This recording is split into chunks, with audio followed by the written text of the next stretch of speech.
Well, hello and welcome. And what I want to show you guys today is a refined method for removing a tire so you can change and replace the tube. The big point of this is that I want to show you how to do this without having to use any tire levers. Because in my opinion, I feel like tire levers are, even in skilled hands, a ticking time bomb because they can snag the tube and cut it when you slide it under the tire.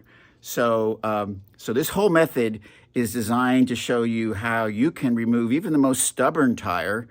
In this case, I have a GT5000 tire on a DT Swiss aluminum rim, and for those of you who are familiar with that tire, you know that it is notoriously difficult to remove. This is a clincher tire. I've already popped the bead off the rim, and if you'll have to trust me because from your angle you can't see, but I am pulling as hard as I can, and there's no way this tire is coming off the rim. This is all based on the idea that we all know that to remove a tire from a rim, you want to get the tire in the middle of the rim because the circumference of the rim is smaller in the center of the rim as opposed to the edges where it engages the perimeter.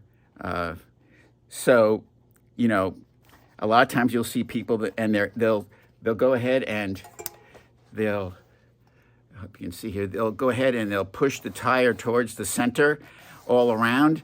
And the only problem with that is once you let go, the tire just moves right to the perimeter of the rim again, and so it's not in the center. So here's my trick, and it involves these little pieces of packing material that I got from my recent Amazon package. It's a closed cell foam, so it's got stiffness to it. Okay, it's not like open cell foam where you can just squash it. So it has some rigidity to it, but there are a lot of different things you could use for the application I'm going to show you. But I had this, so I just cut the foam insulation piece that came with my product in the mail and cut them into little slits. And this is what I'm going to do. I'm going to go ahead and I'm going to push this foam into the space between the tire and the rim. I've cut these into the size that it came in. Okay, so maybe you can see what I've got going on here. I've got the foam between the tire and the rim, forcing the tire to the center, the rim. So I should be able to pull this off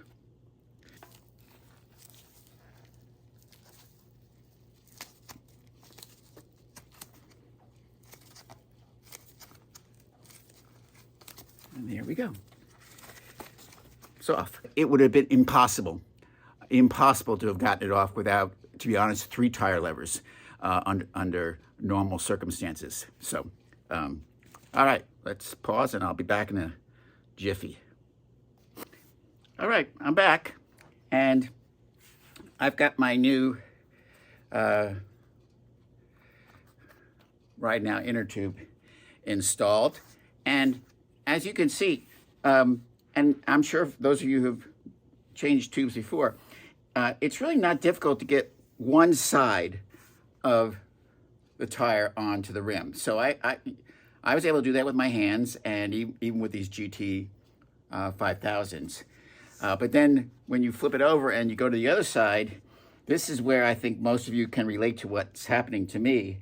I have this much of the tire that I have pretty good grip, but I just cannot move this over the lip of the rim and get it on. So the idea again is I'm going to go ahead and I'm going to insert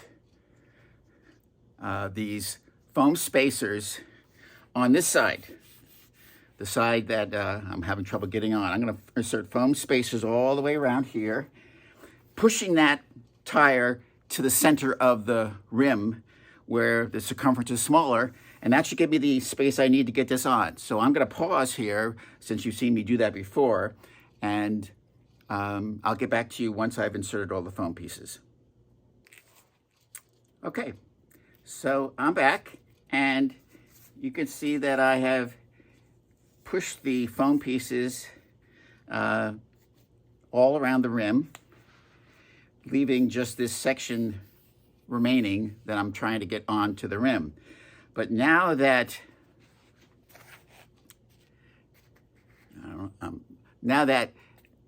this side of the tire is pushed to the middle, I should have enough space to move this on. And look at this. I'm trying to do it backwards for you guys, but I can't.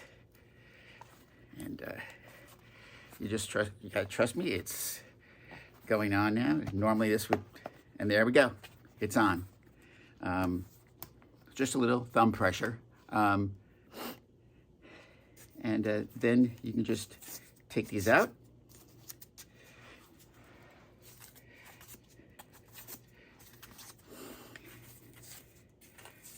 Because I did this on the cheap, these foam pieces are uncompressible a bit, but the fact of the matter is something a little bit even stiffer would be better to keep that tire, pushed to the middle of the rim and not let it be venture to the perimeter part. Carry some of these in your toolkit, or something even better, something a little bit stiffer perhaps, and you won't need any tire levers. I hope that was helpful to you guys. Bye-bye.